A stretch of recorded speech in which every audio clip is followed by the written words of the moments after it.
let's have the conversation after week 2. All right. So last year, man, Vikings go 13-4. All right. We win 13 games last season, man. Everybody believed that Kevin O'Connell, Kwesi Adofo Mensah, the Vikings absolutely made the right decision to pair those two up together and rebuild this team. And it really wasn't a rebuild. They call it the competitive rebuild, which quite frankly, I'm sick of hearing that. You know what I mean? Like, I'm like, it's either we gonna go all in and really rebuild this team, you know what I mean? Or we need to make some moves to get to where we need to get, man. I mean, the obvious moves, defensive line, offensive line, just the obvious things, man, that us football people can see clearly, you know what I'm saying? And you got even casual fans that can understand that, right?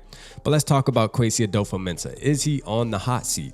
Like, I'm going to keep it real, man. My boy Sodak, shout out to my boy Sodak. My boy Sodak been calling it for months saying that Kwesi is not a good GM. And I was like, listen, it's too early. Usually GMs need about 4 years. That's why they usually sign those type of deals, because you can't realistically come into a franchise after 1 year and rebuild it, right? And take it to the next level, which it seemed like Kwesi did that the first year, being that we won 13 games. Like, we're coming off of a season where we missed the playoffs, and then Kwesi comes in, hires Kevin O'Connell, and then we go to the playoffs, although we fell in the first round, still yet winning 13 games. It was like, yo, I think we're on to something, right? But then I look at his draft picks from 2022, and I'm looking at him just like everybody else. All right, we got Lewis Cine. He went safety in the first round. All right, Lewis Cine's not even playing, bruh.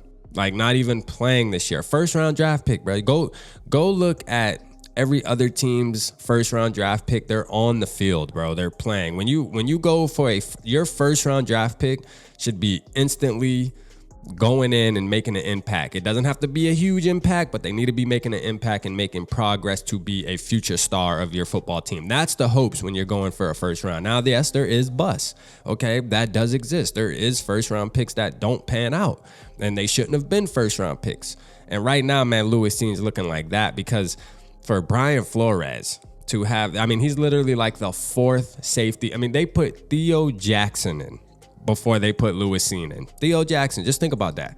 All right, not to take away from Theo Jackson. Theo Jackson, he made a big play on Thursday night, got an interception. Maybe he's better than Lewis Cine. That's obviously what's going on. That's what Brian Flores believes. But as fans, man, first round draft pick, everybody was hype about Lewis Cine. Oh, I looked at his film. Oh, he's a beast for real. Went to Georgia. Oh, he was the defensive MVP during the national championship game. Bruh, it's not panning out. All right. Then we got Andrew Booth Jr. Andrew Booth Jr. ain't going to see the field at all. Andrew Booth Jr. might be the next Chris Boyd on our team, where you put him out there if you absolutely have no other choice. You hear me? Like, come on, man. Like, the fourth round, Caleb Evans is starting on the other side of Byron Murphy as the cornerback. All right. Brian Asamoa getting outplayed by undrafted free agent, which I'm not surprised, because I told y'all Ivan Pace is a dog. I watched this film. I trust my judgment, man. I knew he was going to be a savage. Like, he just has certain energy about him where he's just really good at football. You hear me? So I knew that Ivan Pace, there was a possibility that he would beat Asamoa out for that job. But still, yet, it still speaks volumes to Kwesi's picks, though, in 2022.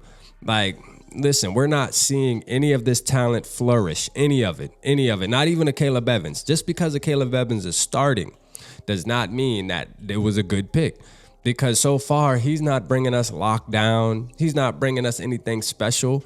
You know what I'm saying? Like, there's nothing special about a Caleb Evans, to keep it real with you, man. Right now, he seems like an average cornerback. All right. So, I'm just saying, dog, Ed Ingram, one of Kwesi's picks, puts him as an instant starter, which when I evaluated him last season, I was like, you know what? This guy really has the best chance to actually start on the team, due to the fact of the desperation at that position that the Vikings had, right? It was almost guaranteed that, hey, you bring in a draft pick in the 4th, 5th round as a guard, his chances of starting are pretty high because of what position we're in as Vikings. Like, we don't have that position solidified. So it wasn't a shocker that Ed Ingram started, but now we see he's not ready to start. He is not a starting guard in the NFL, bro. He's just not. I mean, he's just not. We got to hang it up. And Kwesi, you take pride in your picks, man. But again, Jalen Nailor. We like Jalen Nailor too. Jalen Nailor can't beat out KJ Osborne. And I'm going to tell you right now, I'm not going to dog KJ Osborne as much as a lot of other people will, because I actually like KJ Osborne. I think there's a spot for KJ Osborne.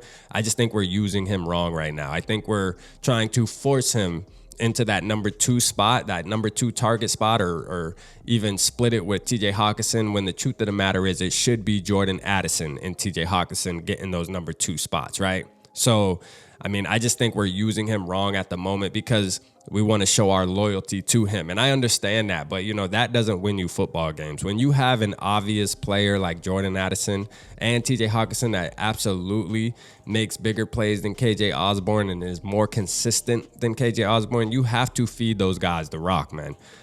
Put all your feelings to the side, man. All of that does not matter when it comes to Sunday, Monday, and Thursday, bro. It's time to win the football game, and you do whatever it takes to put your team in the best position. Hey, if KJ Osborne feels some type of way, bro. It is what it is. You know what I mean? You've had opportunities and you're not capitalizing on them. So, I mean, look at Kwesi's draft picks, man. Look at them this year, right? So this year, Jordan Addison seems like he hit, right? Obviously, Jordan Addison's a beast. Seems like Kwesi absolutely did his thing with Jordan Addison. And then Ivan Pace Jr., to be honest with you. Like, Ivan Pace Jr., him and Jordan Addison are definitely his prize picks, bro. And then, making the TJ Hawkinson trade, we can say that was a really good move too. That was a really good move. So we got to give him a check for that. So right now he has 3 checks, man. And that's going to be Jordan Addison, Ivan Pace Jr., and goddamn the TJ Hawkinson trade. But man, when it comes to ignoring the offensive line, ignoring the defensive line, you draft Jaquelin Roy, doesn't even dress out. You sign Andre Carter, which I was never big on Andre Carter. I felt like, I mean, come on, man. You're signing him before you even see him get out there and play. You don't even know if the guy can play, right? And then we get him out there in preseason, and it looks ugly. You know what I'm saying? It looks ugly. So I don't know, man. Like, I'm kind of on the fence. I want to give Kwesi some more time before I go all in and just do the curb stomps. But, it's starting to get there. It's really starting to get there. And I'm going to tell you right now, if we do not win next week against the Chargers, bro, there's going to be conversations to be had. And I'm sure a lot of Vikings fans are going to be mad, and they're going to be calling for Kwesi's job. They're going to be asking, hey, did we make a mistake? Ryan Poles, Kwesi, what was the dynamic there? Because I think Ryan Poles wanted to strip it down to the studs, and the Vikings really weren't, the Wilfs weren't really good with that. They rather do the competitive stuff, the halfway, rebuild stuff, man. And it's starting to prove that way doesn't work anymore, man. It's okay to go a couple years to build your franchise for the long run and actually be able to compete for Super Bowls. Not compete for NFC North champion, compete for Super Bowls, man. Is Kwesi that guy? Is he playing stocks too much and not playing football? Is he looking too deep in the players? You got Davenport, you give him $13 million, but yet he isn't even dressing out. He's injured all of a sudden. You're going after these injured players. Let me know how y'all feel down in the comments. Appreciate y'all tapping in. Holla at your boy.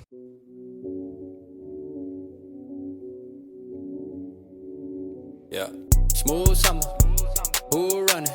I hear them talking, but they ain't gon' do nothing. Celebration, I might have a toast with you. I'm feeling good, I'm feeling great, I'm terrific. We ain't taking no losses, we winning. Undefeated, check the percentage.